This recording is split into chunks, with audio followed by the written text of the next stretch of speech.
On. We're on. Got a bit off centre, aren't we? That's not good. Slight angle. Shall I move us a bit? That's it. That's it. Is that it? Well done. James is rather back. than us move, you actually did this. Just move the laptop. It's easier. Yeah, it's easier. He's got We're on arms. an angle. James is back. Thank goodness. I've got to say where you've been. I know where you've been. You've been flogging houses and stuff. Trying been business. Yeah, just been up and down to London and back to London this week. Actually, public speaking. And even spoke to IMG as part of. Oh, I've heard. Did you learn anything? Was it their fault? No, it was interesting actually. It was more me talking to them than them talking to me. But it was nevertheless, it was. I met Alistair Pickering. I think Alistair listens to the pod. So hi, Alistair. All the important people listen. Yeah. We do send him a copy of the magazine every month. Excellent. We did refer to the podcast by saying I'm not telling you I'm not anything. telling you anything. It'll be on the podcast. Yeah. That's a bit unfair, isn't it? So no, I've been busy doing that and yeah, busy selling and listing homes. As ever. Good evening, Carsten, who's got a number one next to his name. Are you our number one fan or something? Apparently there's top fans or something on YouTube. I don't know what this is. That's not OnlyFans. Is Not yet. No, we're not that desperate yet. But that definitely is bonus content. Give it another couple of months, and we might be on there as well. Welcome to the programme, 4020 Live, 7th of July, 2025. It's all exciting. I've got sunburn, and I apologise for that. Hardest job in rugby league this week? Whoever has to do the social media at Castleford after they lost to Huddersfield. Whoever has to pick the player of the match for Catalan Dragons. Oh, that's your mate, isn't it? I didn't envy him that this week. I mean, I saw them and everything. You were there. I was there. I zoomed from one place to the other. You were nursing your sunburn. I know. I didn't realise how bad it was till I got to Wakefield. Well, I think did you do something with Mr. Davidson? Just before the game. What is this Felicia Beacon flashing on? I turned up just in time for the first set, I think. So it was a nice dash across from West Park. Had to be fumigated, having spent time in a rugby union ground. But yeah, we'll talk about the nines in a bit. What else has happened this week? Has anything happened? This week was a great example of why less is more. And it's going to be even better at the end of the month when we've got the split round for no apparent reason. But teams that were first, second, third, fourth, fifth and sixth at the start of the round all played each other. Great games. Really good games. Two in particular, the Lee Wigan and the Hull KR Leeds games. But even Hull Wakefield was really, really good watch. Hull Saints. Sorry, Hull Saints. We're playing them this week. Yeah, Hull Saints. The games with the teams playing each other towards the bottom of the league, not so good. So you can ignore them. There's a great advert for going to 14 teams. Don't get me started on that. I'm still a big fan of... A week tomorrow, it'll happen. Is that D-Day? I just think it's one of those things that... I think you were talking about it last week, where if you present something that's not so palatable and then you deliver something that's slightly less palatable, but it seems better than the alternative. Yeah. I'm not sure. The whole idea of going to 14 teams is ludicrous in my opinion. Other than you get rid of loop fixtures, But it's you a don't. convenience. But this is my argument, which will be made in the new issue of. Well, you still get Magic Weekend as an extra. Well, but you still get the same number of fixtures, and the issue isn't about whether it's loop fixtures or you're playing different teams home and away. We are playing too many games. It's sacrificing the quality of the competition. We don't want 27 rounds and the Challenge Cup and playoffs. So we all go, oh, it's great, we're getting rid of loop fixtures. You've still got 27 fixtures. Yeah. You're not addressing the issue. There's a reason why we went from a 14-team Super League to 12. Because we don't have the players. No.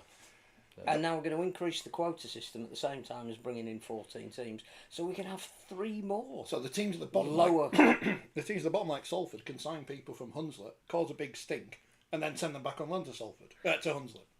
So But- that was all good. I mean, good to be thing. fair to Wakefield, signing Jez Tavanga to go with Tyson Smoothie, they're good signings because they're playing in the NRL first grade. Oh, we'll have some most weeks. breaking news at 7:00. Oh yeah. Remind me. But we're going to be fishing in the lower reaches of the Queensland and New South Wales Cup, just to have more teams in Super League. And we're also talking about maybe for the first year until we get the distribution sorted, because nobody can afford to take even less, that teams 13 and 14, however we decide they're going to be moved into Super League, they will take very little, if not any, central funding. So what sort of players are they going to get access to? It's like, do you want 3 Londons from last year? It's... I don't know what I'm struggling with is what we're trying to achieve by going to 14. I don't want to say it's get Bradford in Super League, but it's get Bradford in Super League. Yeah, it could be. I don't want to say that. That's just what people on the internet have said. I don't know. I mean, it may be that they should want to go to Sky. I should have asked when I went into the press room at Bellevue on Saturday. That they want to go to Sky and say, instead of 6 games, we've got 7. Can you give us some more money? And if I'm Sky or whoever, I would say, oh, is that going to improve the quality? And I'd be saying, who's going to cover the cost of covering them? No. you got to have the cameras and the director. We proved it this week that less is more. Yeah. More is more. How are these clubs going to be funded if they haven't got them? Because Salford are a basket case, and has a bridging loan come in yet? Do we know that? I think we're only a few weeks away from them not paying players again. No, I think it's on its way. But the thing about a loan, the only thing I know about a loan is at some point you do have to repay it. So again, you're just kicking a can down the road. What happened to the money these rich owners had that bought them in the first place? Well, is this instead of the rich owners, or is this to give the rich owners time to buy the land and then they'll pay off the loan? Or none of that's going to happen. They're going to go to the wall, in my view. So you'll need 3 teams to come up from the Championship then. Bradford, Toulouse. Well, Toulouse, you see again, there are the London Hetherington, people within the decision-making process that don't want 1 French team, so never mind wanting 2. I don't know. Bradford and London are the 2 shoe-ins. York are second. Yeah, the other one I'd heard was Widnes. You see, this is why we've missed That's it. just the hornet's nest. I have no idea. I have absolutely no idea. But I just think that 14 is a mistake. So I look forward to a week on Tuesday, you say? Week on Tuesday is the AGM Rugby League Council. Does that mean we need to do an emergency podcast next Tuesday? At Wakefield. At Wakefield. Oh, we've got to camp out and... We'll go. Yeah? Will we be allowed in? What was this meeting? I switched off. Oh, I'm working next Tuesday, so I'll miss it, sorry. The AGM and Rugby League Council, which will see Nigel installed as the chair of the RFL. Even though he can't be the chair. But they're changing the articles of association so he can. So we don't need that money. And then no, because Sport England can't object if you're governed to your articles. Correct. But at the moment, the articles say change the article. Yeah, that's what they do. Yeah. That's what they do. I mean, what we should do is just say, right, you can throw the ball forward now as well. Just sod it. But I think there'll be the proposal. Well, Nigel did have the proposal once that if it was only a little knock on, yes, then we should play on. That was the same proposal as anybody winning at half time. You get a point. Yeah, definitely. Was it Nigel that proposed the nets on the post, or was that Rod? No, that's Rod Studd, who should be the chair of the Rugby Football League. You know, a more palatable suggestion. I think what will be proposed on the AGM council meeting is some of the strategic review recommendations. They may not be voted on, but they'll be proposed, and that will 14 be teams. 14 teams. Not giving IMG any money. That's good, isn't it? Yeah. What we should really do is a professional savings, bringing Rugby League commercial back in. As a professional sport, having the 1895 Cup at Wembley, all that sort of stuff. As a professional sport, what we should do is break a contract with one of the world's leading experts in media and marketing sport. That's a really good idea, because what we do good at marketing is giving away cheap tickets and sticking posters up in chippies. So we don't need to do any more. Having players on the side of Stobart lorries. Yeah, we don't need to do any more, because IMG, what a load of shysters they are. We don't need them. We can the put some great thing about posters up them in is we chippies. can blame everything on them. Well, that's what they are. They're fall guys, in my view. Yeah. They are consultants, And we, as I was before we are at paying CBRE. for a consultation, Yeah. and they're giving us what they think, and we don't have to institute it And they haven't instituted a lot of it. because they haven't got any money. No. Have we found the magic money tree? The funny thing is that more and more things people are starting to, on like internet forums and stuff, are starting to piece together what's going to happen next week. That only people... We haven't even hinted about things on this programme that we know. It's all in here. Well, I know, but other things... Thousands of words. Other on things what's gonna happen. that we haven't hinted about in the programme or in the magazine, because we can't, but know it's going to happen. People have worked it out. People have worked out what's going to... Yeah. People have worked out who might be employed by the Rugby Football League in the next few weeks and months. Oh, that's in there. But the board, I think the board, it looked like they're going to be ratified until next year, March. So they all want to stay for a year to implement the findings. They're not going to say on a week on Tuesday, this is what we're doing. If they want to change it to 14 teams for 2026, it's got to be proposed on a week on Tuesday. Yeah. Voted on and agreed probably at the following meeting. I don't think they'll take a vote on that straight away. They might. It depends how strong the unity is. There is a feel for change. Now, whether that's the change that everybody's going to get something out of it. So the current teams in Super League, who might have been ditched if there were 10 teams, will vote for, we can stay in for another year. I'll bring some more in. That's great. Yeah. The Championship teams that are going to come up, it's a great idea. Let's go to 14 teams. The Championship and League One teams who perhaps might be in an amalgamated regional league, which is the other proposal underneath Super League, they'll vote for it, most of them, because they think it's they're going to have more derby fixtures, they're going to have the opportunity to make more revenue on a game day basis. So there isn't a huge amount of dissent. These are the same clubs that voted for IMG. Yeah. At much protestation by the Keithley Cougar owners. Yeah, who, but they who voted. were vilified now Keith, and seen as the outliers. But now Keithley will be saying, 14 teams in Super League's a great idea if we're going to have regionalised Championship League One underneath, because we end up playing Featherstone and whoever. Maybe, but I don't know. The problem with that, as I think you discussed last week, which seems a harebrained idea to me, is you've got Featherstone who thrashed, was it Barrow this week? Yep. And Barrow beat, was it all Bradford the other week? Yeah. But you're going to have somebody like, I don't know. Playing Dewsbury or Newcastle. Or Newcastle. Yeah. But we are, it's like we voted for IMG, but we didn't realise that we'd have to waive our passports at the passport control, and it'll take a longer time to get through. So now we decided actually. Bit of inconvenience there, because I can't spend all my money on some bloke no one's ever heard of from the Queensland Cup to come over, and then we'll get rid of him halfway through the season. Fault, because you've signed Kais Fertilli, who's from the lower reaches of the Queensland, and now he's a cult hero. Yeah, but Steve Mills is some kind of recruitment genius. As indeed is Chris Chester, who rarely gets these things wrong. Chris Chester. But if everybody's fishing for 3 more players, what's going to happen to the Queensland Cup? They'll have to disband it. But going back to the quota and stuff, that was changed years ago to improve the England team. What happened after 82, Phil? You just go round and round and round. You'll have seen it time and time again. Yes. What you need to do, we know the problems, we know the answers, we don't need a review to tell us, we just need somebody who's got a pair of something, who is prepared to say, this isn't going to be universally popular, but for the next 5 years, this is what we're doing. Yeah. And if we do it, we probably will get an improved broadcasting deal. You will get some central funding. You will piss off some people because they're not going to be part of it in the way they want to be part of it.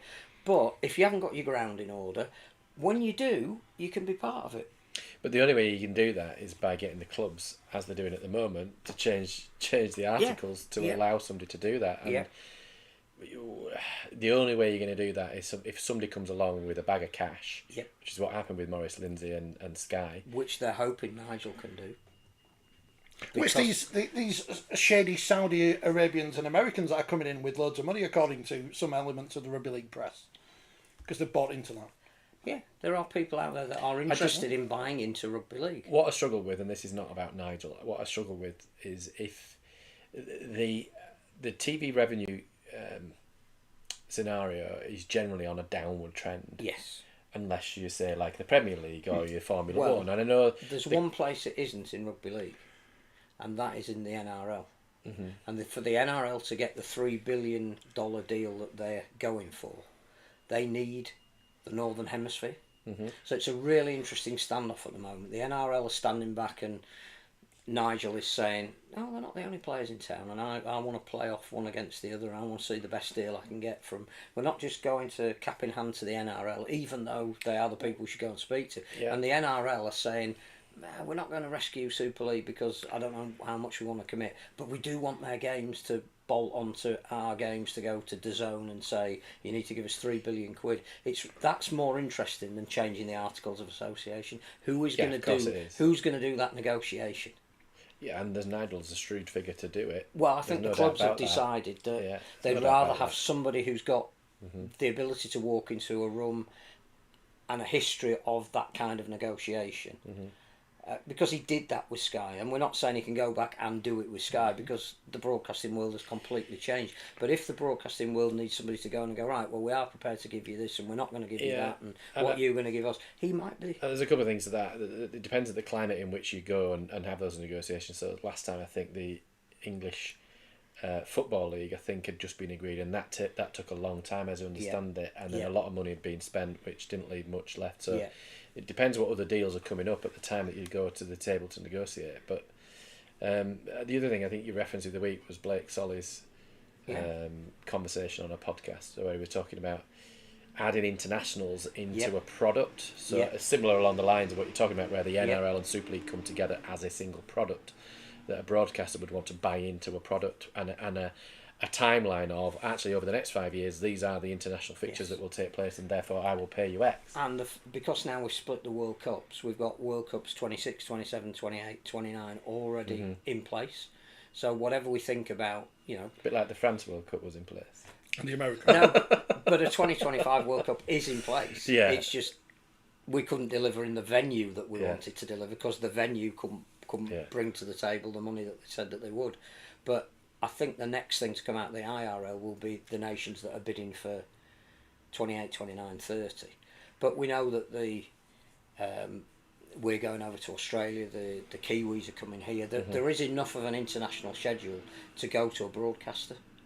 You'd think so. There is enough of domestic schedule. So that's the other thing I don't understand about more teams and the same number of fixtures. We need to ally the domestic season so we can have international windows. Yeah. This year we haven't even managed to have a mid-season international. That's why I'm struggling with the 14 teams, because I don't see what the extra fixture gets you. Does it actually get you any extra money from a broadcaster? Possibly. But there's one other thing as well, because it's 26 games plus Magic. Mm-hmm. So the whole idea and we've already announced Magic's in 2026 in Newcastle, so we are presumably having Magic. I know the point you're making around. So then we've got one loop fixture, which completely skews the idea of not having loop But what's never mentioned in all this is that when you look at the NRL, they don't play each other home and away. But again, because they all spend the salary cap, because every week, virtually every game has something riding on it. And just because you got pasted last week doesn't mean... I mean, look at Penrith at the moment. Bottom of the league. What was it? 1 or 2 out of the first 7 games. Everybody said can't possibly... They're 6 now. There is the 6th. Oh, no. They all spend the salary cap. They've all got access to talent. The difference is minimal. It's your coach and your injuries and the product every week throws something up that is pretty exceptional. They throw Origin into that to break up the season. We have the Challenge Cup. It doesn't have the same impact as Origin does. But they play less rounds. We need to play the same number of rounds that they do so that the seasons can align together for a broadcaster. And at the end of the respective seasons, there are international windows. At the moment, it's like we're a bit all over the place. I know Rugby League's big in Australia because the Daily Mail keeps reporting on... your fella who's the top try scorer, Tamisa Tabo Fido, the hammer. He's been hammering, apparently, allegedly. But the Daily Mail report on that. They don't report on Super League, which is a shame. I think it's far more interesting than just a meeting in Wakefield. Of course it is. A week on Tuesday that may well make some administrative changes. I think they're clearing the decks to allow the people that they want to take it to the next level. I don't think we'll see too much of what that next level is. They're just, everybody you talk to at the moment seems to say it's going to be 14 teams. LG says that the championship the best league at the moment, so unpredictable. So next year it's going to be predictable because we're going to have Featherstone versus Newcastle and whatever. And again, that's no disrespect to Newcastle, but it's going to be a complete and utter shambles of a division. Again, with no media interest whatsoever. The interesting thing about the championship is, yes, I mean, you look at Featherstone now, who are in a playoff place, who again struggled at the beginning. You look at York, who've won, was it 10 in a row in all competitions and have now gone up to second. But the bottom four in the championship have been a little bit cast adrift. So they're playing in the middle eights, though. Or are they? Well, because if we change we are. The clubs must have sold season tickets based on games that may happen. How? Probably Rugby League to change the rules in the season. I mean, it may be that they don't change anything until 2027, but I think they're going into a broadcast deal. They're going to have to tell whoever is going to be the primary broadcaster what it is they're offering that's different to get more. Because if they just go with what we've got at the moment, the logic says you'll likely get less. But giving them one more game a week of lesser quality, to me, is not the answer. It's not even a short term. Still goes back to there's an odd number of teams across the three tiers. There's an odd number of teams in Championship, which is not what the intention was. As Ian points out, they haven't got enough commentators. There is a team that does want to a new team put an application. Oh no! Are Ottawa or where is Eric these days? The Pylons. The Pylons. Oh well, we've got the flag. We'll put a bid in again. I can dig out the document I wrote a few years ago. It's a bit pixelated. I know, it's terrible, isn't it? But that's what you do when you buy cheap stuff from China. It's like the Queensland. It's like Sheen is the Queensland Cup of flag of designers. It's like one of those things, you know, when you go to the opticians, they do an eye test and they test your sort of clarity on the hot air balloon. It looks all right from a distance. Yeah, it's all right on the internet. But have you seen the new T-shirt? Why have we got like child mode T-shirts with your head on? Rudge mode. Rudge mode. Yeah. Right. She got 3 penalty points last week. She did a mea culpa on Instagram because she went knees first into Eva Hunter after a try, which, I mean, that bloody hell. But brave, she said brave taking on. She said on Instagram, so I can quote this: "I'm not a dick," and she did it on purpose. So she got 3 penalty points and a £50 fine. So that'll pay for some buffets for the rugby football league. Well, you just paid half of that. Well, with yeah, a t-shirt. Yeah. So yeah, we need child mode t-shirts. Yeah. Well, did I tell you about the t-shirt? I was showing you the t-shirt that a gentleman had on. I think you've mentioned this before. Yes. Yeah, I was going back a number of years at Magic at Newcastle, and I was walking back to my car in the multi-story, and this guy just stopped me and said, "Oh, can I just show you something?" And then decided to unzip his coat, and I thought, where's the security when you need one? Where is this going? And he opened this t-shirt, and it had a picture of me in a referee shirt saying, what does it say? "Stop child abuse," but obviously with my face on it. I liked it. That's obviously, clever. I had a picture with him. Brilliant. Andrew Riley. I mean, it's good, isn't it? Stop abusing referees, but do print loads of letters in the paper saying all the referees are crap. So that's good. A bit like Hawkeye at Wimbledon. Don't. But that's been blamed on a human. Well, it's so they've now implemented a change in the. Somehow, I don't know how they've done it. Is now a human can't interfere with it or accidentally switch it off. There's no bigger bunch of babies in sport than tennis players who get away with abusing match officials, abusing line judges. They can't hold a towel. They have to get a child to bring them a towel because they are spoilt brats.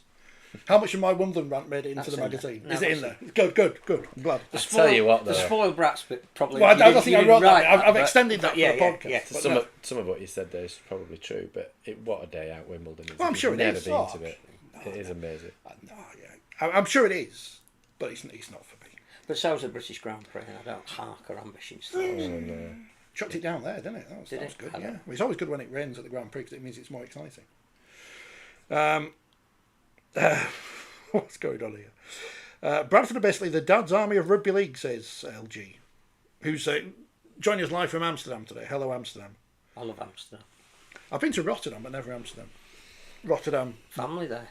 No, of course. Dutch heritage. When's your Dutch squad number? You need to get in the Dutch national team. Super League is awful. Just ask Gary. We need to go back to winter rubby, says Phil. Where's his retirement? He's over. What's he doing? Surprised that's not been suggested yet for year-round rugby for TV. Well, I've had a tweet already saying when's he coming back. Like, he's retired. He's retired. I'm not having anything more to do with it. Winter... 60th birthday, gets an invitation to go to see State of Origin, which is the reason why he's there. It's not every podcast and television programme that you can get. Has he had his surprise party yet? No, it's next week. Next week. That he's arranged.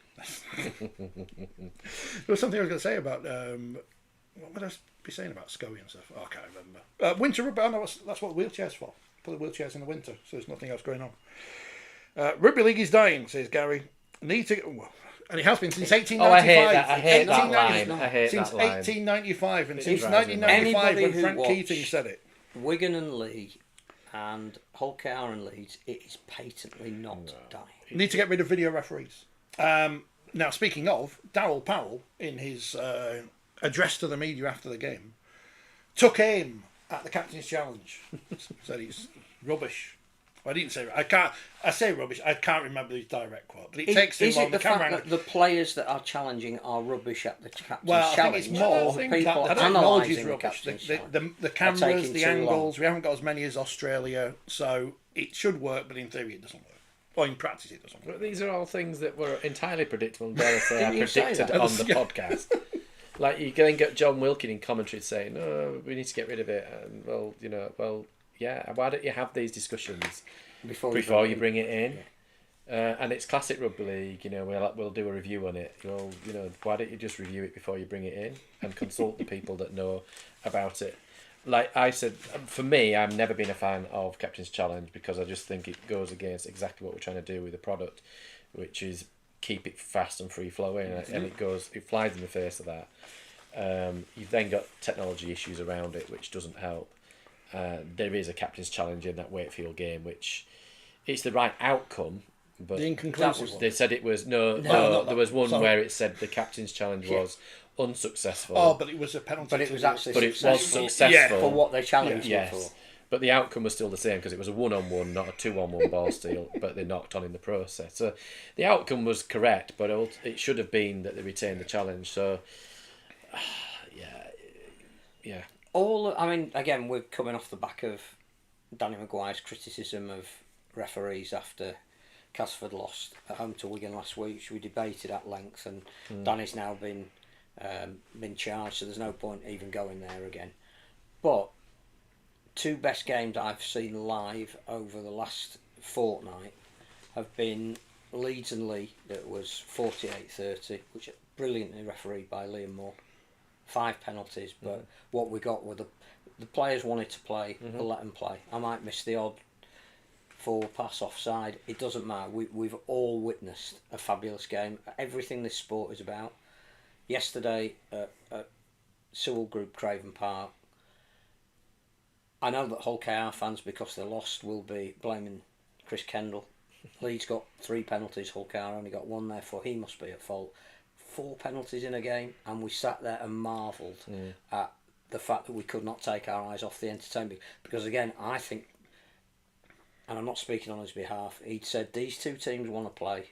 Unless they make some major glaring error, I'm letting them. But that's the philosophy. And it's just such great rugby to watch. But that's the philosophy generally anyway. Now that's in the policy, on-field policy for the referees, is where possible to let the game flow. Wigan Lee in the first game of the season, 1-0. It's like that you didn't even a lot know of it's on the players. There was a referee there because he said the players wanted to play. Yeah, but what you get then is I reviewed Wakefield Catalan, then where you get a patch in the second half for me where Catalan try to disrupt a little bit because they know they can't win the game, they're hanging in, and so this is where when you get mismatches, they're actually sometimes more challenging to referee than where you get an intense game where both sides are competitive, where the consequence of a 6 again or a penalty is actually great, so teams are more disciplined. So those are usually. Unless they called Gerard well. Well, there you go. One of the 4 penalties you saw in the game was for mouthing off. Yeah, and that's definitely not the referee's fault. Well, it's his referee's fault. You should give it all the time. There you go. It's referee's fault. Yeah. I don't know. So get off the back of referees. It's not going to happen, is it? No. Because I'm going to be at Headingley. No. Well, hopefully I'll be at Headingley on Friday. And I know halfway through the game, I don't know who the referee's going to be because we don't know yet. But I'll probably sing that same song they sing about Chris Kendall every week. I'm trying to remember where... Oh, no, I do remember. At Wembley, I was in the Royal Box and sat behind me was an ex-Dewsbury player. I think he played professionally for Lee as well. And honestly, he only spoke when... he was obviously supporting Warrington, so he only spoke when Warrington were defending. They're offside. Yeah. This and I thought, oh goodness, literally, you can only see it one way. Yep. And I thought, actually, if you just stopped and just watched the game, I honestly think you would enjoy it more. Yeah, and if you assume both teams are going to be offside or not, yeah, for the entire game, just let that wash over you. There isn't one team that's always They're all offside. Yeah. Sir. They're all offside. It's just honestly, it was laughable, but it was also irritating. Yeah. Welcome to the bit of the programme where we talk about all the rugby that you're not interested in. In the Wheelchair Super League this week, there were victories for Halifax over Hull, 104-10. Was that a surprise? I think that's a surprise because the magnitude, because everybody's improved, saying Hull are going to be much improved this year. So that was a surprise to me. Not that I know what I'm talking about. Edinburgh 18, Wigan 76, Sheffield 10, London 86. This week... Some big scores here. Yeah. But it's new teams in Super League and it does blow out really quickly in wheelchair. And you have to suffer some... I'm told from people at Sheffield who've just been promoted into Super League that the one thing that they cannot replicate in training, and they didn't know what it was going to be like until they started playing their first couple of Super League games, was just how quick it is. It's so quick. And if you're not used to playing at that speed, it's going to take you a season maybe, or certainly a long run of games. It's nothing to do with the ability of your players. You're just not used to playing that level of intensity from minute 1 to minute 80. And the teams that are established in Super League, the best teams with the best players, second nature to them. That's how they train. So there is going to be this disparity. And they brought in Stuart Williams from Wales of the Edinburgh Giants, so they started off with Leeds. They're the champions. They played Wigan, champions last year, and now they play Halifax, the cup winners. So that's what a great set of fixtures that is. Well done, the fixture computer. Hull, Sheffield, and Leeds Wigan. Well, that Leeds Wigan will be good. 2:45 kick-off at the Edge. You going? Yeah, of course I am. Well, I said to the players on Friday, because they're at the Nines, that I'd go, so I've got to go now. Yeah. So if they don't let me on Friday at Headingley, it'd be even better. I can just go to sleep and stay in. NRLW. We don't talk about the NRL, not interested in that. But Paige Travis, she's a superstar now. She played for a whole game. Made her debut. She played a whole game of rugby league, which she's never minutes. done before, because she usually plays 80. She was very good, wasn't she? She's Paige Travis. Now, what the NRLW need to do is these Thursday night games in Australia. Thursday night in Australia need to be games involving teams that have got English players. So, because I'm not really interested in West versus Canterbury this week. I'm certainly not going to be up at 2:50 on Sunday morning to watch Para at New Zealand Warriors up the Wars and all that. But a lot of the English players scored this week. Yeah, Holly May Dodd scored for the Cowboys. Do you remember Holly May Frank Goldthorpe, there was all that fussing on the websites about she's going to Loughborough and she's just going to play for England Rugby Union in the World Cup. No, she's playing in North Queensland Cowboys.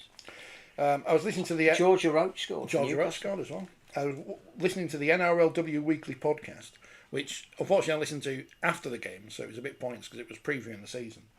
Ruan Sims, who I think is a great pundit, people listening to this won't be surprised at that. I know one person won't be.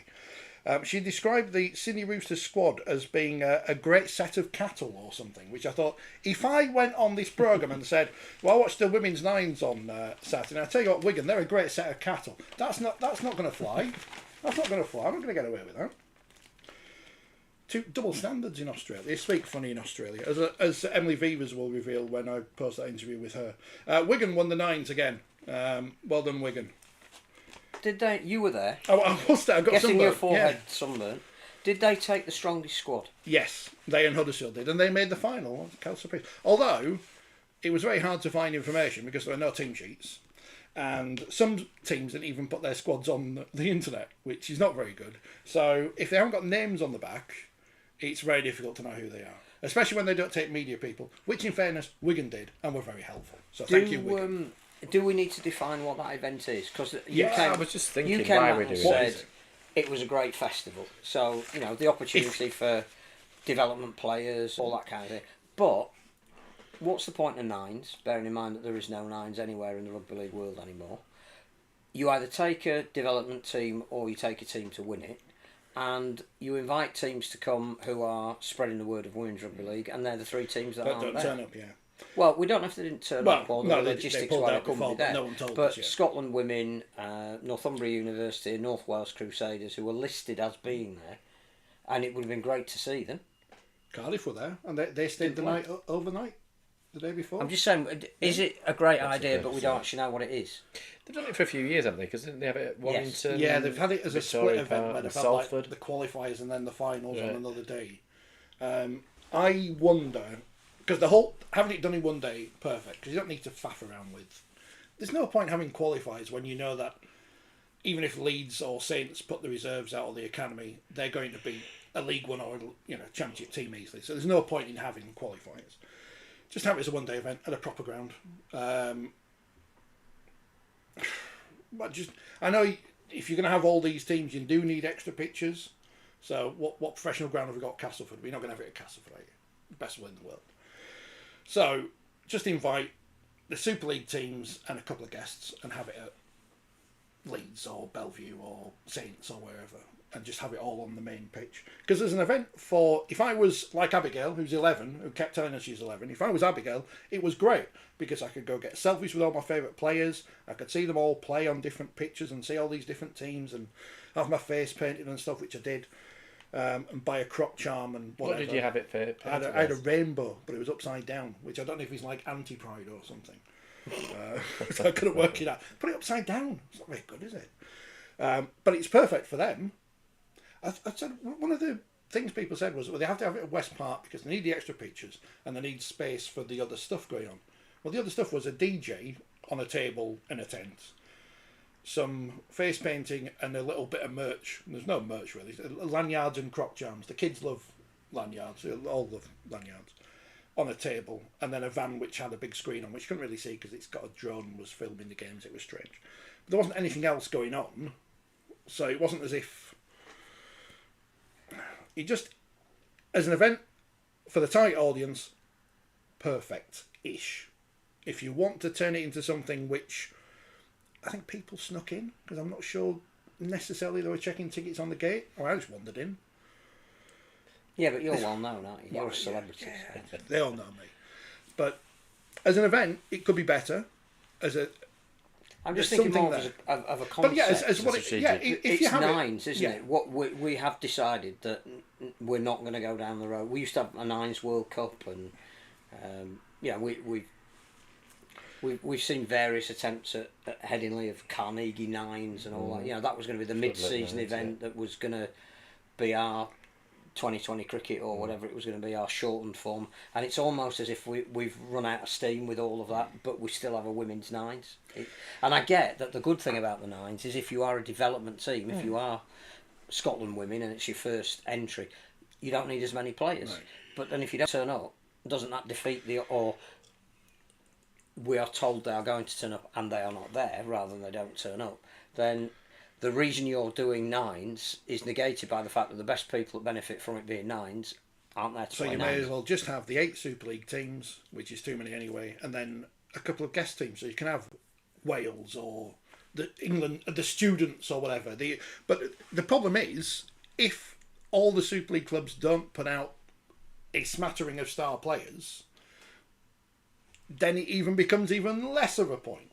As happened with the Carnegie Nines. Yeah, exactly the same. No one. It's great. Did you ref those? I did, yeah. Do you remember? Was that fun? No, it was just a toss about really. The only big thing was that you didn't have to go to training on a Tuesday or whatever it was. Was it on a when? I can't remember the day of the week, but it just meant that you didn't have to go to training. So that was like your training session. But I remember one of the referees at Hull KR blowing up early because the ferry sounded its horn. He thought it was the and then he had a stupid signal, like a lasso signal for I think you scored extra points After they scored right on the Oh cards. no, it was like a what does it? No, you got Was there a golden try zone? If you that was it. That's it. You scored a try or something, and then you had what do they call it? Like a single play to try and score again. Oh right, right. Like they do in the NFL. Yeah. 2-point conversion. Yeah, and they had one player to try and score another try. I think I can't remember what they called it now, power play or whatever. Probably. Yeah. Well, to Wigan anyway, who beat Huddersfield in the final 12-0. Lee won the cup 15-8 against London. The cup being a shield. And Wakefield won the shield, which was a shield. 19-0 against Leamington. I thought you were going to say it was a cup. There is a cupboard We full are the of champions. shields. They seem to have a lot of extra medals as well. So, like shields must be cheaper than cups. Well, it's just a bit perfect with you won something on. So well done. You know, there's something there, but what do they want it to be? If they want it to be an event which you can stream properly, then you need to have it at a proper ground with the stars play. If it's just a development competition, people aren't going to go because it's not. But the just same tell thing. them in advance what it is. Yeah.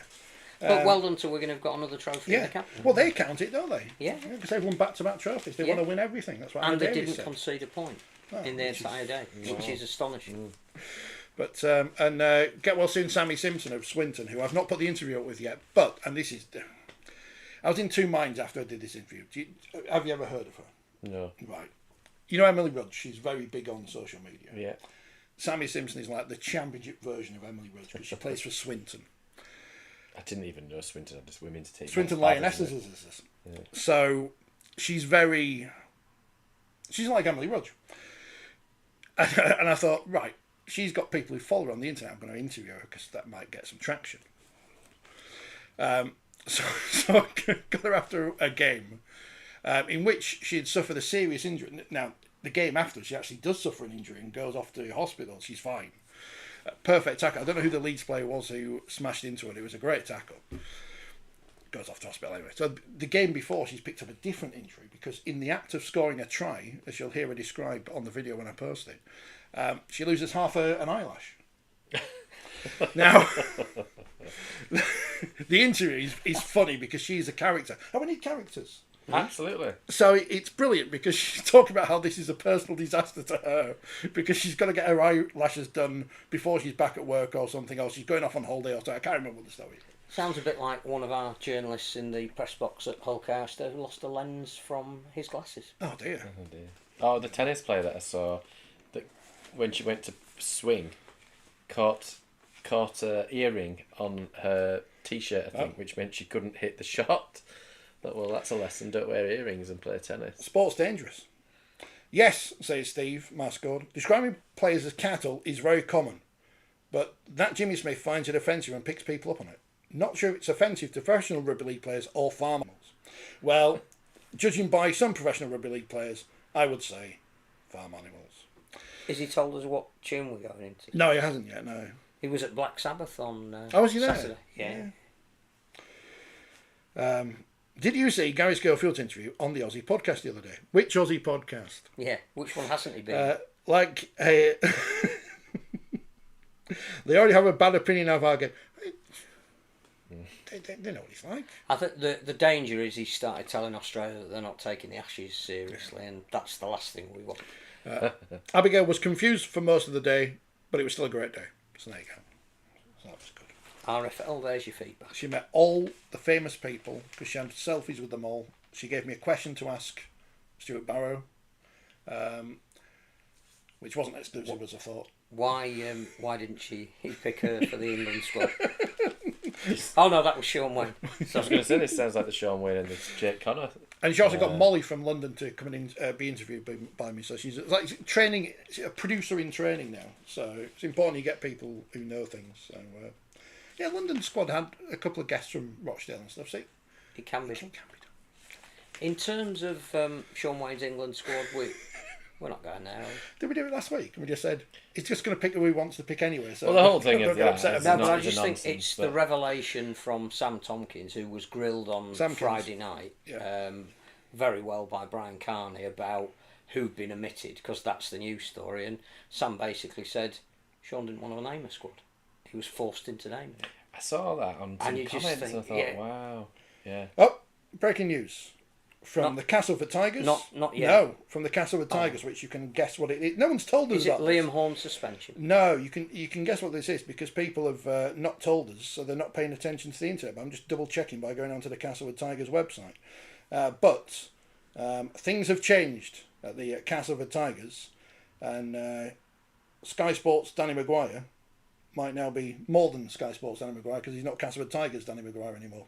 Oops. So it didn't work. What you said last week, then, did it? I got all the time in the world for Danny. Always admired everything that he's done as a player. I just don't know where you go if you keep getting rid of people. I don't know why Craig Lingard was dispensed with. We were told that Danny was coming in because he had a better relationship with people in the game and was going to attract players. The fact that Chris Chester's now been bought in, did that undermine Danny Maguire? Here's the Castleford statement. Following a board meeting today, Castleford Tigers can confirm the departure of Danny Maguire as head coach. Chairman Martin Jepson commented, "It's been a challenging season, but in particular the result and performance in last week's game against Huddersfield were hugely disappointing to me and everyone involved with the club. The board felt that a change of direction was therefore needed. I would like to put on record my thanks to Danny for his hard work at the club over the past 2 years, both as an assistant and a head coach, and I wish him well in the future. Chris Chester will take over as head coach duties on an interim basis with immediate effect." And the problem is they haven't got the players, regardless of who the coach is. And you mentioned Craig Lingard and they earlier. didn't have them last year. In fact, they had less last year. Can't get rid of 26 players though, can you? What do they want to be? Because as a club, I have no idea who Castleford are or what they want to be. And it's if you keep changing the coach, you're not addressing the issues. The other thing I would say is that I've cringed at times, and I've said this before, haven't I, on the podcast, about some of his comments in the press. And yes, that's naivety. Yeah, and I wonder, as a coach who's coaching Danny, because I think you need mentors that's and what coaches. You'd hope Chris Chester might do, but clearly now he's taking the job. Because I just think he's probably been too open in the press. Yes. And probably needed to shoulder a little bit more himself, or shield a bit of the players and then use that with the players to... Well, we said that last week, that they'd lost heavily to Hull KR, hadn't played well. Mm-hmm. They then played it really, really well against Wigan and had it within minutes of beating the team that won every trophy last year. But he came out and lambasted the referee. I would have said, I'm just really happy with the fact that this week, proud of the effort. Yeah. That's what we're looking for. That's more of who we are. Exactly. Once you've lambasted the referee, you've taken all the pressure off the players again because you blame somebody else. You then play Huddersfield and you're rubbish. Where do you go? Well, all this week was about Liam Horne, wasn't it? And should he have been banned? Should he not be? He broke the rules. Mate, we don't know what's going to happen at the appeal tomorrow. But you see, again, he broke the rules. Doesn't that sum up? Forgive me if I haven't read this right. 2 players get charged with very similar offences. One's from Hull KR, and he takes with him Neil Hudgill, who is a lawyer, to argue in the most persuasive manner that what you think the player has done, he hasn't done. And the match review panel, or the disciplinary, say, that's a really cogent argument. We get what you're saying. You backed it up with some evidence. You know how to do this game because you're a lawyer. Yeah. Sorry, Mr. Martin, we'll downgrade your charge. You didn't really need to come here. Off you go. Liam Horne goes in on his own. No. And so, Liam Horne goes in without the same kind of backup of a lawyer knowing exactly how to play the system and says, "Gents, I didn't mean to do it." And I go, "But did you do it?" I said, "Well, yeah, I did it, but it's the guy was laughing. He wasn't injured. I know him. And here's a letter from the opposition saying, please don't charge me." And he didn't have the letter at the time, he did it. But for all I know, Castleford did send somebody in with him. It might have been Danny Wilson. I think it was Mr. Chester and Mr. Maguire. But it's not the same as taking in someone who knows the legal... The only way you can defend it is to argue he didn't do what he did. And if he did... But he did. You take a punishment, don't you? Brilliantly, of course, tomorrow Castleford are hosting their... meet the coaching staff session with the supporters club. So good luck to Chris on that. Is there one last chair? Is Brett Delaney staying? Fresh himself for the moment. He's been very vocal on social media over the last couple of weeks. I don't know if he always has been. I've just noticed it after the Liam Horne thing, but No, it's just that he and Danny were a package. Yeah. So I just wondered whether... Classless Cass, says Ian. Got that on T-shirts as well. So come on, get the articles written. Yeah. Oh, what, five coach? James Ford. Yeah. Brad Arthur. Oh no. James Ford, who was at Hunslet. James Ford. Was he? To wear a nick out. He's been in the country. Yeah, Tony Kemp. Tony Kemp. Tony Kemp. Yeah, but I remember Tony Kemp's reign of terror at Wakefield. In fairness, he had less money than John Kerry's just got a job at Batley, so that's no good. So we've got James Ford. Steve McNamara. He's available. Yeah, Steve McNamara. Joel Tompkins. Sam Tompkins. Logan Tompkins. Sean Wayne. Sam Burgess. Sean Wayne Tompkins. Dal Powell. Lee Radford. That would bring him Paul back, Cook. Lee Radford. Who else is around who's a coach? Who else do we know? Oh dear. James Simpson. Stick his name in the list as an outsider. He's got the badges. He's got badges. He's won a Super League title. I just think more than any other Castleford coach. I think Danny has been quite naive because A, he cares, and B, it's his first head coaching job and he's so wanted to make a success of it. It's Mark Applegarth at Wakefield. It couldn't work. But what are you achieving? At least wait till the end of the season. Who do they appoint now? Because when they say Chris Chester's in temporary charge or whatever, that suggests that he's not going to take over. But if you're looking from the outside and you go, all right, Chris Chester's coming as director of rugby, that's interesting. What's going to happen next? Because you know what's going to happen next, because we've seen it in old sport all the time. But the issue, you don't leave Lee, who were there, to go to Castleford here unless there's something tragically gone wrong at Lee. The issues at Castleford are not about the team or the coach. It's about what can you spend and when the hell are you going to repair your facility to a Super League standard. And don't say that, they're already put some seats on that terrace. They're grade A. Yeah. The long-term prognosis is that ground, they have to do what Wakefield have done, what Hull KR have done, something like what Lee have done, which again, Lee in concert with a local council who are building a facility. But the long-term prognosis for Castleford, they cannot generate enough income with the facility that they've got to spend the salary cap and be a sustainable Super League team. And whilst ever you're going to fanny around and keep sacking your coach, you're missing the point. Craig Sandercock, Tony Smith. Well, the other Tony Smith. They could go to Australia and get someone we've never heard of. Probably more. And what's likely. The point? That fellow who's playing at Hunslet from Salford. Somebody a coach in the Queensland. Dean Muir. Dean Muir's available. Any other coaches we can think of? But it doesn't matter. It's now, not you're the right issue. Now. Mark Applegarth. Did a great job at York. I worry for Danny. What does Danny do now? Where's Danny's next? Where's Danny's next job? Well, I think that's difficulty when you go quite early in your coaching career to get a head coach's role. I actually don't think it's a smart thing to do. No. A bit like Lee Breers at St Helens, isn't it? Yeah. You know, assistant now at St Helens. Whether he wants to be a head coach, I don't know. But if you want to be in coaching for a while, you've probably got to do at least 10 years as an assistant to then get 10 years as a head coach. But when you get removed as a head coach, where's your next role? Danny Ward. He's not going to go back to Cass, is he? He's got a nice little KR. Just throwing names in. I know. I mean, I've just thrown a lot of people. I might as well list some dead coaches as well and throw them in. Not going to happen, is it? But I worry. As you say, they've made a decision which, in effect, you could see happening, but will make no difference whatsoever. But again, it goes back to expectation. Where did they expect to be this year? Did they honestly think they were a top 6 team with the squad that they'd recruited? Chris Chester's coming in. He's already got rid of some of the people that they bought in for this year. So who bought those players in? Because I'm assuming it's not the coach. But the point is, manage your expectation. Don't if the statement says we're disappointed because we lost a game, like. Yeah, fine. You were awful. Yeah, but Huddersfield are on the up, aren't they? You know, you've got to look at their results and performances on a very slowing. It was a shocking game. I know it was. Castleford were awful.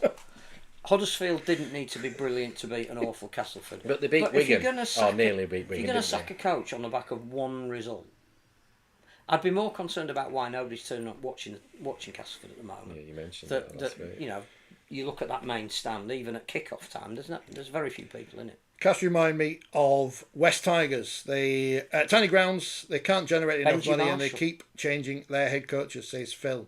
our Salford friend, who of course play Castleford this week in Sunday's big game now. Oh, Curse of the Tiger. Paul Rowley looking at it thinking, woof.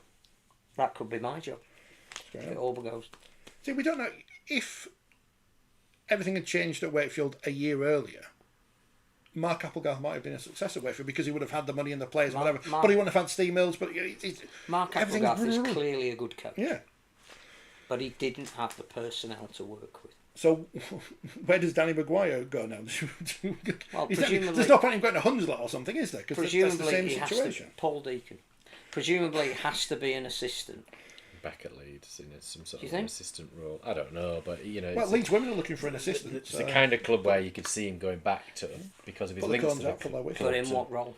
But again, Leeds need to decide what's happening with Brad Arthur. Which is a farce, as far as I can see. Right. I was listening to Radio Leeds on whatever day it was. Do they still? Saturday. A little bit. Still going, are they? Yeah. Well, I was trying to review the Wakefield game on Radio Leeds. I thought I could review a game and they can't decide whether it's a red or yellow card, and it was neither. It was just a penalty. Then I had to review it. No, he said something. There was a short interview, and it was like, oh no, it was apparently Ian Bleaser must have said, was it 6.5 out of 10? I mean, what a ridiculous thing to say. Well, it was even more ridiculous because it was on Jenner and John's the bench, and clearly he wasn't going to give an answer, but they were pressing him for an answer, and they said out of 10. And he actually said 6.523. That's how much it wasn't a direct on a measure. scale of 2 to 9. Yes. We were in the press conference the other week. We said it on here. He was asked about it. He said something about his family, and I took that as saying, "There's an obvious answer here. He can't say it. No one can say it. We know what's going to happen. There's no point pushing it because nothing's going to change until it does." The club must know the outcome, because Brad Arthur was then speaking, saying, well, one day I'm quite happy here, and the next day I want to be back at home with my sons. And I was a bit like, well, I'm not being funny. If this is actually the truth, somebody at the club just needs to say, right, Brad, thank you for your efforts, but we need to move forward for next season. There is one other thing as well. At the moment, no NRL club is looking for a coach. Mm-hmm. So the one club that was Perth, because they're the new club, and he was interviewed for the job. The fact that he didn't get it. So when Newcastle sat their coach, and when Gold Coast sat their coach, and when West Tigers sat their coach, he's going to be the candidate number one, isn't he? So he can't say anything at the moment. The club can't say anything. But how does Leeds plan? How do Leeds plan for next year? The interesting thing for Leeds is, even if he stays for another year, it doesn't solve their problem. That he came originally for 10 games to assess the club effectively, which is a great idea. He was kicking his heels at home. He's really experienced. You want to bring somebody in that's going to have an unjaundiced eye about what you're doing right and what you're doing wrong. Bring Brad Arthur in. Fantastic idea. They then went on a little bit of an improved run towards the end of the last season. Would you mind staying another year? Well, I'm not doing anything else. You're looking after me. The family are coming over. Apart from my sons who are in the NRL, I'll do a year. If he does another year, which would, he might say the team playing well, like at this group of players and so kids that we've got coming through, we might win a grand final next year. So I'm going to stay.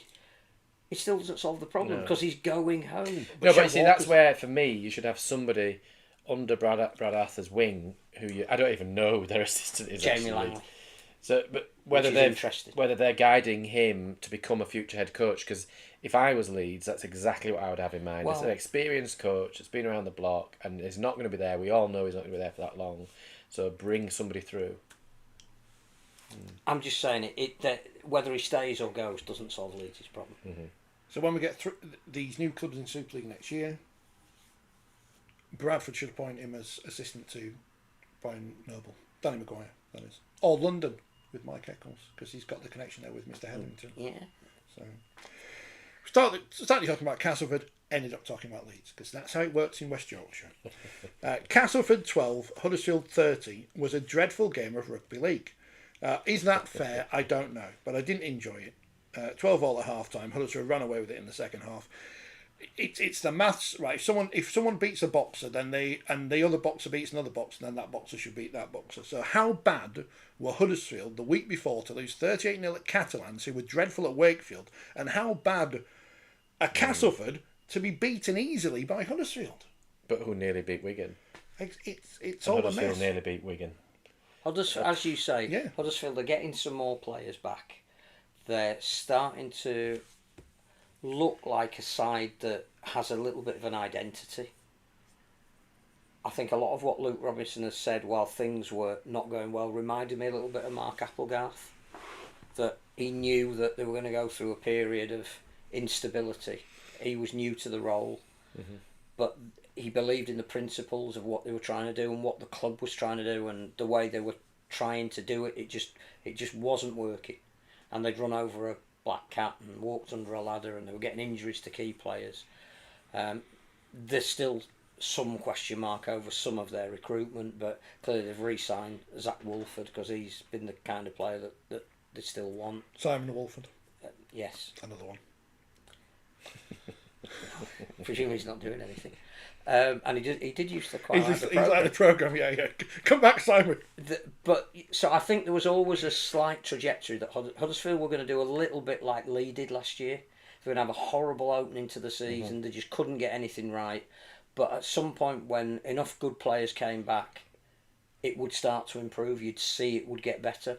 And they're not going to do what Lee did last year and then go on a ridiculous run and make the playoffs.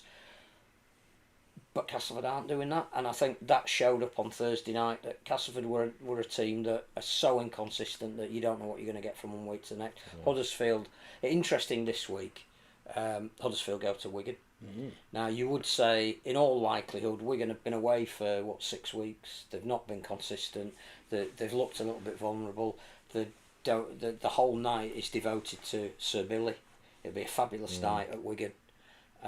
You would think Wigan would want to respond with a home foot. The team I probably wouldn't want to be playing at the moment if I haven't got all my confidence is Huddersfield, because everybody will write them off, and they'll go there and say we nearly beat them 3 weeks ago. Yeah. Why should we fear them? It's about time we played them again.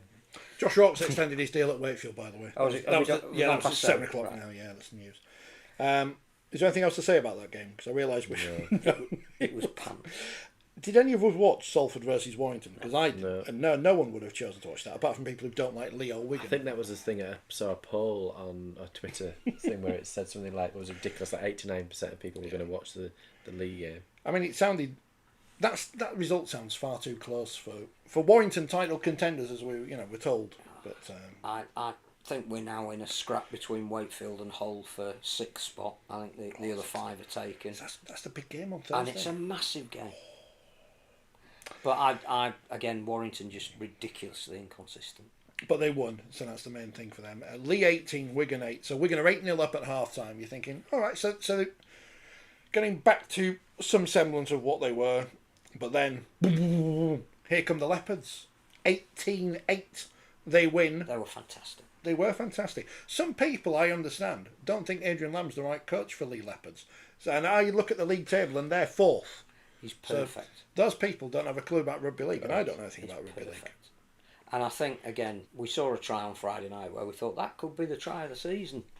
And now we're debating whether the one we saw on Friday night or the one we saw on Sunday afternoon was the better try. Phil, our Salford fan, said he didn't even watch the Salford game either. So. No. Lee, that game, again, was playoff intensity. It's what the coach wants. It's what Sean Wayne wants. Although he didn't want his Wigan team to lose, I don't suspect. But again, David Armstrong doesn't play because he's going to be out now for the season. Everybody goes, oh, well, that's it. Bailey Hodgson comes in as player of the match. He's the full-back. Yeah. Something that Adrian Lam has got with a group of players is worth more than even possibly his technical ability. I'm sure with all the analysts that we have these days, he prepares his side as well as any other team. But the one thing he has got everybody doing it on the same page, and that's priceless. I hope they sent John. I love watching him play. I hope they sent John Wilkin to the netball yesterday to do the bench with Jenna with some random netball people. That'd be good. Hull 6, St Helens 13. I didn't see this because I was coming back. I enjoyed it. The Nines. Really good game. Important win for Saints. Not a massive win or anything, but they won again. They're opening up that gap between themselves and 7th. Remember when everyone was saying Wakefield can't win at home, they're rubbish. But what is going on? Why can't Hull win at home for over a year? What's Hull's going on? issue for the last 2 weeks has been they just cannot hold the ball. They cannot hold the ball. So many times when they're coming out of their own half, it's a cheap error. But they defend it really well. Their scramble is is excellent, and to even turn that round in less than a year is a huge credit to John Cartwright. St Helens are just tough. They proved it against Leeds. It wasn't a flashy performance. Exactly the same. Matty Lees, Morgan Knowles, they were just tough. They weren't going to give up ground. They weren't going to. They've got Harry Robertson, fantastic player at the moment. Owen Dagnall, brilliant at the moment. They look like, again, a cohesive unit. They've got the right players back to play the way Paul Wellens wants them to play.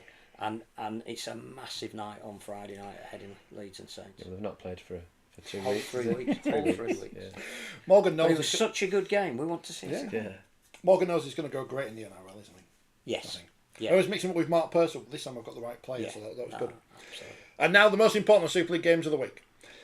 We start on Saturday as all-conquering Wakefield Trinity in front of their biggest crowd since 2013, unless we've made some up in the meantime. Beat Cadland Dragons, who were rubbish. 44-6. Max Jarrett scores in the 3rd minute. Not in the England squad. No, I'm not saying he's good enough to play for England. I don't know if he is or not. But he's a fullback. We ain't got no fullbacks. But selfishly, We've got AJ Brimson. Selfishly, he can have the autumn off, come back next year when we win the Super League. Lachlan Walmsley has been binned off. Get rid of him. Well, not necessarily. Well, Because now if we increase the quota system, he might stay. But Josh Griffin's been binned, and he scored a try. He's going to York. He's going to York. Well, it's good. This is part of coaching, isn't it? Is you who said this? You to can't me? sign Jazz Tavanga and not release somebody. I think it might have been John said it after the game. It's you better to retire a year before than a year too late, and you're better to release a player a year early. The other thing is Josh Griffin will know that he's done a job. Yeah, and well. the likelihood of him being the first choice second rower next year is diminished. Go to York, finish your career at York. It's a club on the up. Jazz Tavanga is at this stage a better option. So Wakefield are upgrading. My only worry for Wakefield, who were just ridiculously dominant in the first half against a team that I cannot fathom, is they needed to put their foot on the throat in the second half, and that might have been a little bit with Darryl was changing some positional things, but if you're going to be taken seriously as a contender at some point, you got to be ruthless. Agreed. Well, Nigel Wood was there, so maybe he said, you get your point at half time. So they'd given up at that point. Don't need any more points. You got all the points. It didn't matter. I reviewed that game, and that would have been, if I had been Darryl Powell, I'd have been thinking we took our foot off the gas here. We got distracted. We should have got 50. And it didn't matter in this. No. You got the 2 points, but Yeah. it might matter this week when you play Hull, and it's a minute from time, and you're 2 points down. You got to go up a level, and you need that in the bank. Should have got 50. Should have got 50 points. Well, should have been more ruthless. Because with the way it looked at half time, 28-0, Tompkins in the sin bin, they were. I got Joel Tompkins' honesty. Have you heard his press conference? Yeah. But how does that help them for the remainder of this year? Well, what did you say? We've been in so many He press just said conferences. all our players were rubbish. Yeah, No. you've been in so many press conferences over the years that you hear these things time and time again, and it was one of those things where I'm sat there thinking, I've heard someone say this before about the players, some of the players, without naming them, you don't know who he means, who aren't good or aren't up to it or whatever. The problem is, their recruitment at the start of the season was dreadful. Yes. And they shouldn't have re-signed Sam Tompkins, and he shouldn't have come out of retirement, because I remember, and this is the only example I can use because it's the best one I can think of, Martin Afire at Salford in 2000. Now, they're different kinds of players, of course, but Afire had lost his pace. He was getting injured more than he was playing. He was just some guy on the wing. shadow. He wasn't Martin Afire, and Sam Tompkins isn't Sam Tompkins anymore. And I'm not saying it's ruining his legacy. But funnily enough, the week before against Huddersfield, just having him on the field was really important for his leadership skills. At Wakefield, it looked like the game was too fast for him. Things were happening around him that his mind was saying, "I need to be there." That's the thing. To cover his brain that. is there, but his But body I can't isn't. get there. When Josh Rourke out-jumps him I know Josh Rourke's taller than him, but there's no spring because he's only got one knee. I also think it's it just so sad. Doesn't give the right impression. It smacks of a little bit of desperation. I think what's important is who they've already signed for next year. I think Toby Sexton is a major upgrade. He's young. He's a current first team player. with the greatest respect to Luke Keir, who's had a lot to say about Super League, he's going a year early. He's not been great. No. Now, one man can't change a team on his own, but every time I've watched him play live, I've not seen him get into the game. We don't notice him. I didn't notice him. The semi-final, when they apparently derailed their season when they lost the semi-final.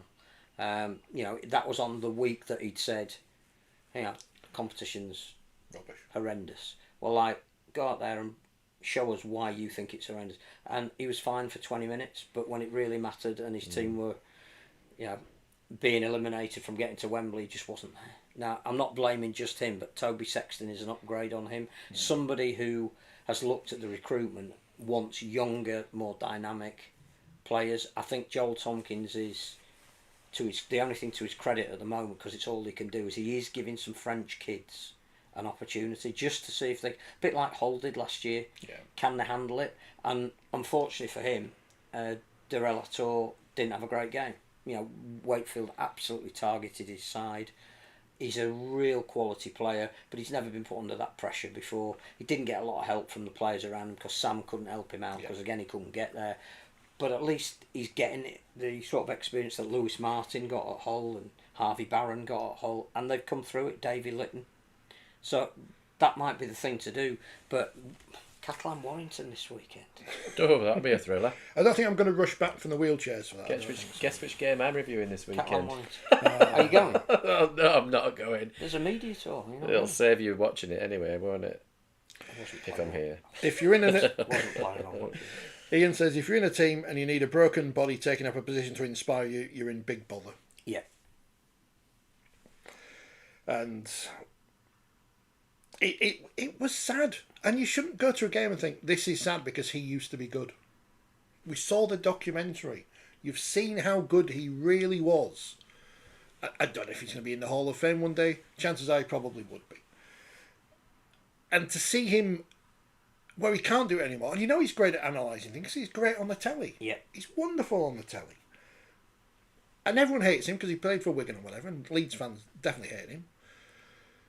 But you can admire somebody and... But it's just really sad because you think it's not doing you any good, and it can't be doing his knees any good either. It'd be interesting to see if he plays this week. Retire, Sam. Just retire. Well, the other thing is they've got Espero Bisha as the 18th man the last 2 weeks, and he's been quite good. Touted to take over from Sam. Play him. Play him now. There's not going to make the. Well, he was asked in the press conference, "Can you, is that it?" And he said, "Well, mathematically we can do it." No. Hull KR8, Leeds Rhinos 14. The Rhinos are back. Back. They've got the greatest try ever, which should be everywhere. I don't know why it's not on the BBC website right now. They've got clips of nonsense from the tennis and the cricket and the netball. But that try, which is one of the greatest tries anyone's seen in a long time, if Gareth Edwards had scored that try, we'd be seeing it for the next 100 years.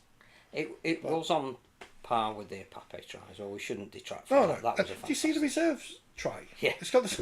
Did you see that live? The Leeds reserves, they tweeted earlier, they scored a try similar to that. Almost in the game before. Lockie Miller, he's any good. We said that for a few weeks. But the whole Leeds team, the way they play, we saw it. It was a really interesting game because Hull KR should have been further ahead at half time. They had 3 tries butchered by forward passes. 2 within 5 minutes just before half time, 1 the first play of the game, and you wondered whether 8-0 was enough. But what you thought was, even without Mikey Lewis, one thing teams haven't done this year, apart from Wigan, is they haven't steamrolled the Hull KR pack. The second half, the big bonus for Leeds is their pack was massively on top. Hull KR could not get out of their own 40-metre area. And that wouldn't have mattered whether Mikey had been there or not. He might have jinked a few extra metres, or he might have put his kicks a little bit longer. But it wasn't about what they were doing on attack. It was about they weren't given the opportunity to do anything. Because that Leeds defence, if that's what Brad Arthur is getting towards, that's going to take them a long way, provided everybody stays fit. The Holroyd's banned for this week. And then to come up with a try like that, at such an important moment in a game isn't just, it shows that they do have a belief and they are given a licence to do stuff, and they probably felt they'd worn Hull KR down to the point where it was worth trying. I think the guy who probably didn't get enough, Miller obviously handles it 3 times, and Handley is magnificent and doesn't get enough credit, but Alfie Edgell taking on Petter Hiku to start it for a young kid who was brought back into the team last week, that was pretty exceptional. Kind of play Miller should be able to do, shouldn't it? Because it's very Sevens-esque, throwing the ball. It looked like Sevens, but disciplined Sevens. Again, the match this Friday, you can't build it up enough. If Leeds beat St Helens, and they were poor against them 3 weeks ago, even to allowing for the fact that was Saints' best display for a long time. If Leeds do win that, I think they're in the top 4. Congratulations to Phil, who backed Leeds at 10-1 when Lewis failed his HIA. And now Phil's the new owner of Salford Red Devils, so congratulations, Phil, on that. But I only saw the second half because I finished work at 3, so I got in just in time for the second half. And what a great, exciting rugby, sunshine, loud crowd. Getting on Chris Kendall's back. It's his fault, obviously, that Leeds won the game. Yeah. Leeds were offside for the entire game. They always are. And every one of their passes was forward. I mean, I've seen them. I know what Leeds play like. It's like watching the NFL. I've been mentioning it earlier. Jared Warrior-Hargreaves giving away a penalty in possession for dissent. In front of his post. What an idiot. Which made it 8-8. What an idiot. That's stupid. That's stupid. You didn't sign him for that, Hull KR. No. You signed him to bring him in to be a great example to your young players. At least he's not as bad as Willie Mason, so at least he's won a cup and everything. But be interesting to see how Hull KR hit back, because again, big game on this week. These games this week. It's on the red button. Lee Hull KR. Oh, it's not on the red button, is it? Because the tennis will be on the red button. It's on iPlayer, so. But what a fascinating game. Lee coming off a victory against Wigan, Hull KR needing to reassert themselves. Do we give enough penalties for dissent? Should we give more? One thing that gripes me at the moment is the constant waving of arms, I must admit. But to play the ball? Yeah. Known as the Michael McAloran principle. It's just, but it's so hard to deal with, really, as a referee, because you don't really want to see referees giving penalties for it, but equally you don't really want to see players doing it. So I suppose you've got to have a rapport with the players to tell them to stop doing it on the run. Yeah. I'm going to penalise you if you keep doing it. It's just, But every hooker does it. I know, and they've done it. It's not a new thing. I don't know. I think generally the players are pretty good. I think there's the odd comment where you probably choose not to hear it because it might just get you a better reaction where you say to a player, look, come on. I think that's what Chris Kendall did, and then he just kept going on. You heard it, didn't you? Because we don't get to hear it. I don't know what he said, but Chris Kendall said on the team. And then he just did it again. Don't say anything. Don't keep doing that. Oh, you've still done it. Like picking up a player when they might be injured is a penalty for stupidity. I'm sure there's something else I was going to say about Super League, but I can't remember what it was, so it can't have been that important. This week's games: Hull Wakefield on Thursday. Friday, Leeds and Helens, preceded by Leeds and Helens, and Wigan versus Huddersfield. Saturday, Catalans Warrington, and Lee Hull KR, the other way around in terms of time. Sunday, Salford versus Castleford. See, every week there's like 3 games, and there'll be 3 games, isn't there? It's like next year there'll be 3 and 4. Yeah, so you can even choose to watch even less games. Women's Super League features this week: Leeds and Helens. It's on Sky. It's on actual Sky. So 5:30 if you're not there already. Barrow Warrington, Wigan Huddersfield, York Leopards on Sunday, all at different times because you know what we do. On Friday in the Championship, Bradford beat Hunslet 34-0. Hunter got a new coach yet? Feisty game. Hunslet were down to 10 players. Wow. What were they doing? I think there was Bradford had a player. I mean, I'm asking you as if you'd seen it. But... Two players were sent off. I think there was some punches thrown. Get big bands on. Old school. Yeah. But yeah, I think Bradford just pleased. That's not the kind of thing we want to see in Super League. The Bradford Bulls fighting people. We don't want to see that. Get them thrown out. London 20, Halifax 14. The wheels have come off. Officially saying what, off Halifax? Off Halifax's wheels have come off. They're out of the top 6 now. They're in that middle purgatory bit, which we don't even know what's going to happen. Oh yeah, hang on. Yeah, Phil says before we get back to the championship, remember where I was. Oh, let me finish the championship first. Toulouse 12, Doncaster 6. So That Doncaster was a was strange close. game. Yeah. Because Doncaster were caught up in the French air traffic controllers dispute. And the It's like every year, isn't it? kick-off had to be put back till 8 o'clock because they couldn't get there. And I think the originally selected referee didn't get there at all. Oh, really? Yeah. Did they have to get Thierry Alibert out every time? But, Some bloke from the crowd with a flag. But if that's, I believe that happened, that Doncaster only losing 12-6 when they've gone through all of that says a lot about them. Maybe the Rugby League players should have a word with the French Air Traffic Controllers Union to see how to get things done.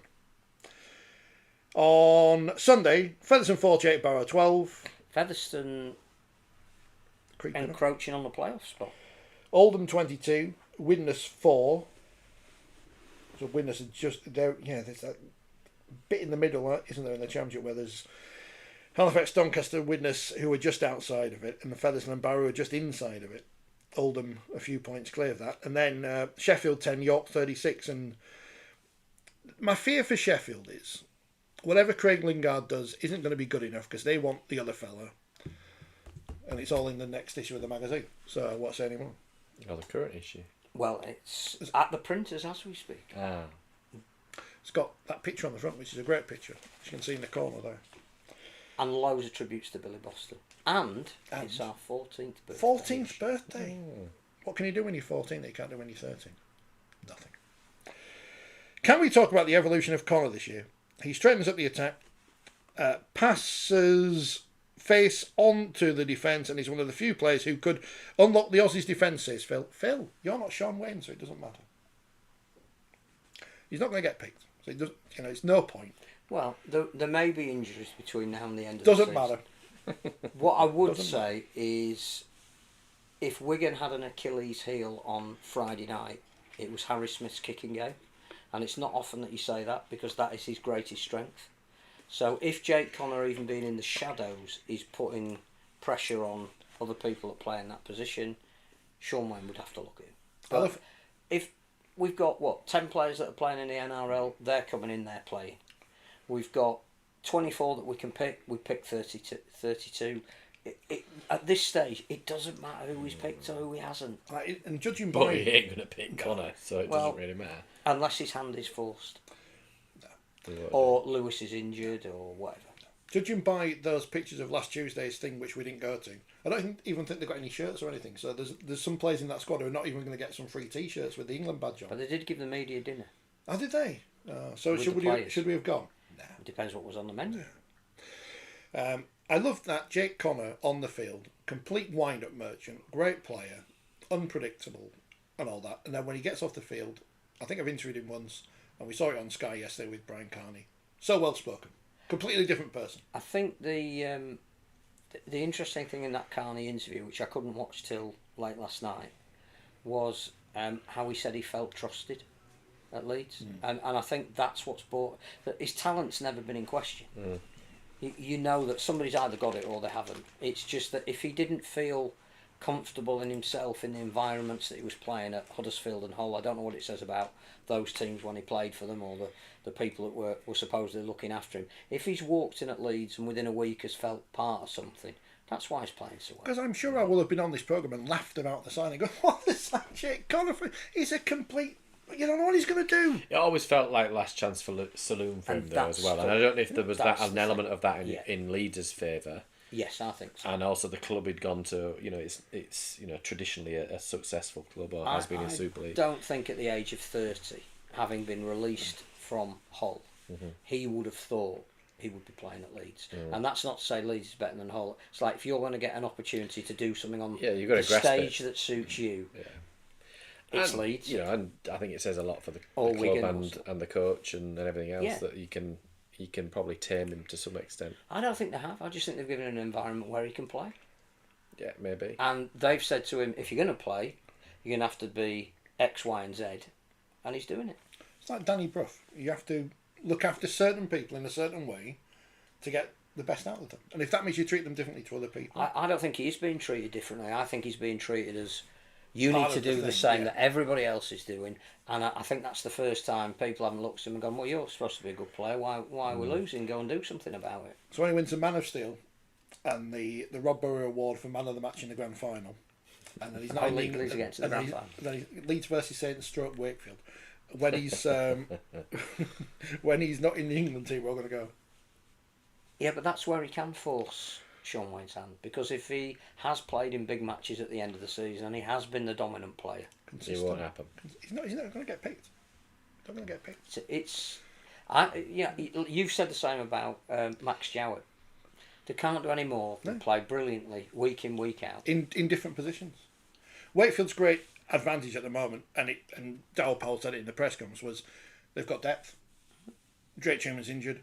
Move Max Jowett there. Josh Rock comes in, wins the Man of the Match. Signs a new 2-year deal. Yeah. This very year. This week in the Championship, Hunslet at Featherstone. Oh dear. They played 3 weeks ago. Halifax Toulouse. At Bartercard Odsal. Halifax Toulouse. They've not just played it. Oh no. Well, they probably have as well, but because Halifax are having to play their games at Odsal. Gull are having to play games at Featherstone. 2. Yeah. London Doncaster at Ebbsfleet, but they just move around all the time. London Hounds. Good record at I was thinking about this. They can't call themselves Hounds. What was this? Go on, I'm interrupting. It's in the magazine. Yeah. So it must Because that's what Phil always says to me. He knows I don't read every word. They can't rebrand as London Hounds because that is a really bad name for the women's team. You can't call the women's team dogs in this country. You just can't do it. If I get in trouble for cattle, it's bad enough that, the Keighley Cougars women is bad enough. Or a positive. No, I reckon you could sell that. I think you probably could. Keighley Milf. But let's stop before I get in trouble. Also, What's the female version of a dog? Well, yeah, you can't do that. Can't call them that either, can you? Bradford should be the Bradford cow, shouldn't they?